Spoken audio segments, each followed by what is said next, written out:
Chapter 5, in which we learn Rover's dark secret that definitely no one knew. Here comes the big reveal. It's gonna happen. I don't believe it. You're gonna let a bunch of racists get away with saying horrible things just because they're gonna vote for you? No, I didn't say that. I'm trying to say that violence isn't the answer. Forcibly ejecting them from the building is gonna make matters worse. You can bet your bottom dollar we get a ton of bad publicity for mistreating voters.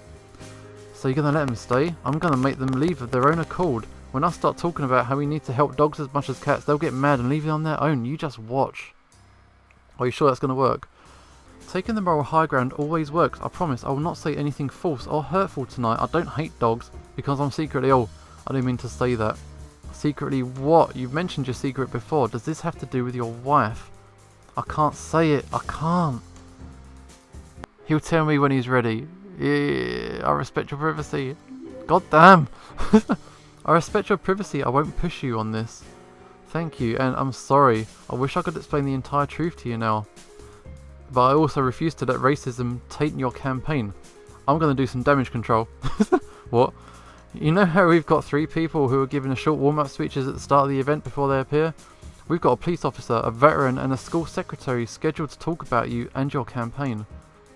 Yeah, it's pretty standard to have introductory speakers at these events. Well, now we're going to have 4 people talking. I'm going to give my own little speech about working for you and ending racism. Sounds fine by me. Are you sure you're ready to give a speech in front of a large crowd? Have you prepared anything? No, and no. And, shit. You hadn't thought it through. Now I'm thinking about it, I've never given a speech before, ever. One time in school, I had to give a speech about birds. I froze up in front of the class and stood in place, mumbling for 5 hours. Eventually, my parents had to come by and take me home. It was super embarrassing. But it can't happen this time. Now, I've got to be brave and talk about dogs. This is for great justice, Abigail. You can do it. I'll think of something in the next 10 minutes, I hope. First though, you should probably change out that Vote for Frisky shirt. Right, I should also get a professional looking outfit, or maybe a cheerleader outfit, because it's like I'm a cheerleader for you. Nah, second thought, bad idea. One time I tried to dress up as a cheerleader for Halloween. I accidentally dressed up like a slice of bacon. You what? It's a long, complicated story, and I don't want to talk about it. I've got a speech to write, and I know just how to do it. Good luck. Thank you. I walked away and pulled out my phone. Quickly, I called my best friend. Oh, is it going to be Lizzie? Hey Lizzie, can you write a speech for me in like 2 minutes? It's kind of an emergency. 20 minutes later, I was on stage sweating buckets. The other speech givers were all prepared and confident. Their speeches sounded great and none of them had any notes or nothing. All my notes were written on the back of a receipt. It was the only piece of paper I had on me. I tried remembering what Lizzie told me, but my mind was a total blank. My head started shaking as I reviewed the notes and... Oh, my notes. This is awful. I need to get some tape. You ripped it in half. Abigail. Well, I'm voting for Rover. And now here's our final speaker. There's no time. Now or never. Whoa, there's a lot of people. Hi everyone, I'm Abigail. I'm Rover's new campaign manager. You can tell I work with him because I'm wearing a Vote for Rover, he won't roll over t-shirt. Curses, my plan has been foiled. Oh, henchman, yeah, I beat you. Who said that? Who was that? Oh, never mind. I wanted to talk about justice and dogs, because I heard some disturbing things earlier today and I wanted to set the record straight. Rover's campaign is about equality, and that means treating dogs and cats the same. Both are equally good pets, and we shouldn't discriminate between one or the other. I mean, do they not both have tails? Do they not both wear flea collars? Don't they both have fur that gets everywhere? But dogs chase cats. Sure, some dogs chase cats, and some cats scratch dogs. It's unfair to put all the blame on one side or the other. I say the constant battles between dogs and cats should come to an end. Only by working together can we make a better country for our pets. And that's why I support Rover. I want to help both types of talking animals, and humans too, obviously, and that's it. Thank you. Yeah, woo. I practically ran off stage after that. It was super awkward, but I think it went well, kinda. The audience applauded at least. I made a beeline for the backstage area, and Rover was waiting for me. Whoa, not so fast, Abigail. You can't leave. You forgot to introduce me. What? You want me to go back to the microphone and talk to the crowd again? No way. Did you see how many people are out there? Don't worry about it. You did a fantastic job. You can do it. Yeah, let's do it. Okay, if you say so. I ran back on stage. That's some heavy, heavy footsteps, Abigail. I forgot to say Rover's here, by the way. And he's going to be talking now. Laters, bye. I ran back off stage as Rover came on. He winked at me as he walked past. The audience burst into cheers and applause. He's got that charisma down. I want to start by confirming everything Abigail said just now. Of course he wants a world where cats and dogs can get along in peace. That's one of the cornerstones of my campaign. No more fighting for food dish inequality. Just because we favour cats and Dogonia favours dogs, we should not let that cause tensions between the two countries. We want to treat all dogs with love and respect, just like how we expect them to treat all cats with love and respect. It's mutual. This guy's a filthy dog lover. I'm out of here. Yeah, bye. Yeah, I didn't come here to hear a bunch of hippie nonsense. Can you believe it? Rover's right. He got those mean cats to leave by being nice. I guess it just goes to show that love is more powerful than hate. Rover spent the first 15 minutes of his speech talking about cat-dog issues. I was really impressed at how Rover knew so much about dogs. I thought it was because his wife is from Dogonia, but soon I found out the truth. You see, when I went backstage to talk to Rover after the event... Oh no! What were we gonna see? Rover, are you there? Is that a fire hydrant? He's sniffing it. Yeah, it is a fire hydrant, a special doggy fire hydrant just for me. I love it. The hardest part about pretending to be a cat is having to give these things up. Rover, did you just say you're pretending to be a cat? Nah, oh my gosh, you're not a cat. You're secretly a dog. Rover's lost it. Stop barking. You're busted.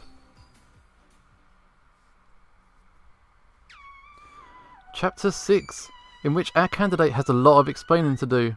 Rover hurriedly stuffed a pair of cat ears onto his head. I couldn't believe it. Those cat ears are fake. They look so real. No, they don't. They're zebra skin. Abigail, you're not supposed to be here. Why?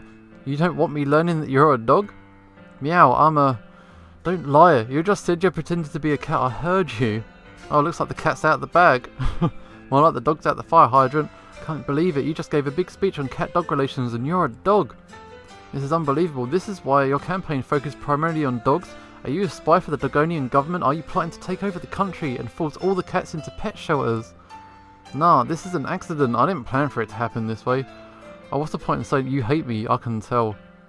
I'm calling the police. No, I don't hate you. I'm just mad. I'm just really mad. Why didn't you tell me the truth from the beginning? You wouldn't have believed me even if I did tell you. Well, it's probably true, but you should at least tried.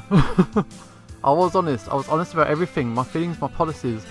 I just twisted the truth a bit when it came to my identity, which is the most important bit, you know. I bet if I hadn't walked in on you just now, you'd have kept the secret forever. Just like you said earlier tonight. I'm a low-down dirty liar. I'll never tell you the truth. He never said that. That's not what I said. You're misremembering. And I'm sorry. There we go. Well, this is your big moment. Tell me the truth now. I will. You deserve to know everything. Let's see. Where should I begin? I'm not exactly from around here. I was actually born in Toronto. Wait. That's in Dogonia. Yeah, I'm Dogonian by birth. You're from Dogonia? And I thought your wife was from there. The truth is, I don't have a wife. Diana, my old campaign manager, made up a fake wife for me, thinking it would help my campaign. By the time I learned about it, it was too late. Everyone thought I was married. So that's why your wife never gives interviews. I can't think of a way to let people know I don't have a wife without making it seem like I've been lying to the whole country for months. Well, you have been. Well, haven't you been lying? You just said you're Dogonian. By birth only. Look, I was born there, but my parents moved the entire family to America when I was a puppy. I was so young, I wasn't even house trained. You. I'm not exaggerating when I say the American Dogonian immigration system is broken, because I got to experience it first part. In fact, I get to experience it every single day. What do you mean? Dogs and cats have different immigration systems and citizenship papers. Whoever filling the paperwork for my family must have grabbed the wrong set of papers for me because I'm a cat. Legally speaking, the United States of America believes I'm a cat. But you're a dog. Why didn't you get the papers fixed immediately? We didn't find out until I applied for my first job, and by then the laws had changed. What do you mean? I mean, I'll be deported as an illegal immigrant if I come clean. That's crazy. The laws are very clear. Illegal immigrants like me have to be deported. That's why I'm working so hard to become president and change the immigration system from the inside. That's why the focus of the campaign is getting justice for dogs. Isn't this illegal to run for president while pretending to be a cat? For all intents and purposes, I am a cat. The paperwork that makes me a US citizen says that I'm a cat. I even have cat social security, but not dog social security. Dogs don't get social security. They're considered to be too much of a financial risk, which is one of the things I'll change when I'm in office. Hold on a second, I remember something from the history class. What did my teacher say? Come on, Mr. Drew, tell me.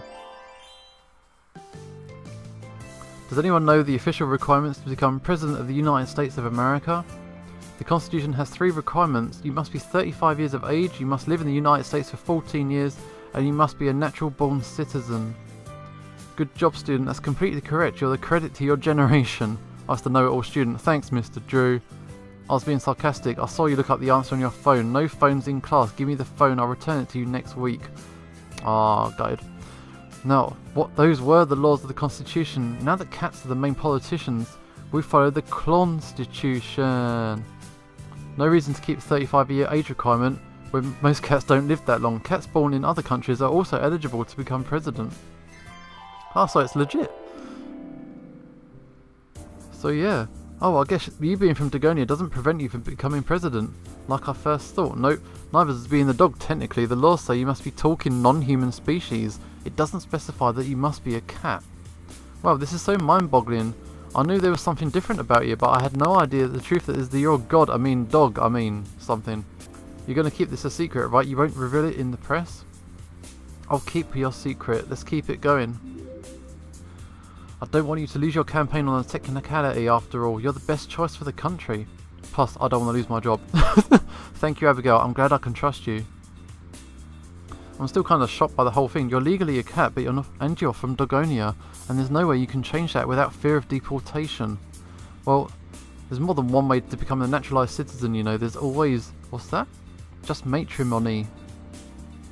I've never heard of that type of juice. Is that apple juice? No, I'm saying if I married an American, I'd be considered full American citizen no matter what. I could go to immigration services and have them fix my original paperwork without fear of being deported. That's great. Yeah, except the government is really on guard against fake marriages for citizenship purposes. I mean, if I proposed to a woman, she wouldn't believe me. She'd think it's all a trick, an excuse for changing my legal status. Not true, is it? I don't know, it's a complicated situation. Yes, someday I'd like to have a wife, but I want to marry her for love, not for legal convenience. I want to marry a woman who's nice and kind, someone who's a hard worker, like you, Abigail. He's put on the moves already. Me. The way you put yourself out there tonight and talked in front of the huge crowd without any real preparation, that's really admirable. You're a brave person who stands up for what she believes in. That's the kind of woman I'd like to be with. Only I can't find a girlfriend right now. Dude. First off, everyone thinks I'm married. Second, I'm too busy with work. I'm running a presidential campaign right now, not a speed dating competition. There's no time for me to find a wife. Good thing you're not running a speed dating competition. I think Frisky would win it, hands down. Word on the street, he's got 5 girlfriends. Yeah, he a player. Frisky. Uh-huh. I've got it. What's that? We know an F-Cat is trying to sabotage the campaign, and someone gave you a vote for Frisky t-shirt. If the F stands for Frisky, is he the culprit? Maybe he is in Meow right now. Yeah, we gotta make sure, and there's only one way to do it. Abigail, you gotta secretly infiltrate the Frisky campaign. What, me? He loves women. Just wear a wig or something and get hired as part of his campaign crew. I'm sure it'll work. This sounds like a plan that's sure to backfire, but I'll do it. I'll infiltrate Frisky's campaign and see if he's secretly plotting to destroy you with free t-shirts and paper clips. Thanks, that'll be a weight off my shoulders. Worst case scenario, what happens is everyone learns you're secretly a dog. We wait and see how it affects my poll numbers. Either I'll drop out immediately, or I'll keep going. I mean, it doesn't matter if I am a dog or not. What matters is what the paperwork says. You keep talking about this paperwork. Do you have it somewhere? Yeah, I keep my citizenship papers close by me at all times. It's hidden inside my squeaky bone. Spoilers. Don't tell her. That way nobody will be able to get their paws on it. Oh, this is good news for me. Oh, evil man. Oh, problems. That's it. Get rid of him. Do you want a tissue? A tissue? What for? For your cough. You're coughing really badly. Oh, that's not a cough. That's a sound of me barking. Oh, I thought it was a cough since cats don't bark and... Never mind. Why are you barking? There was someone there listening to us. I smelled him. Are you sure you're not just barking on nothing? I'm positive. What if there's a spy? They know I'm a dog now. The only person who knows is me and I'm not a spy. I don't think. Maybe I'm a secret double agent. I'm so good at fooling people that I fooled myself. Still, can I go back to my hotel room now? I need to rest and think things over. I understand. This has been a pretty big revelation for you, I'm sure. It was completely unexpected, but I'm glad I know the truth now. Does this mean you finally trust me? Yes, I'm trusting you with my campaign. Well, coming from a politician, that means a lot.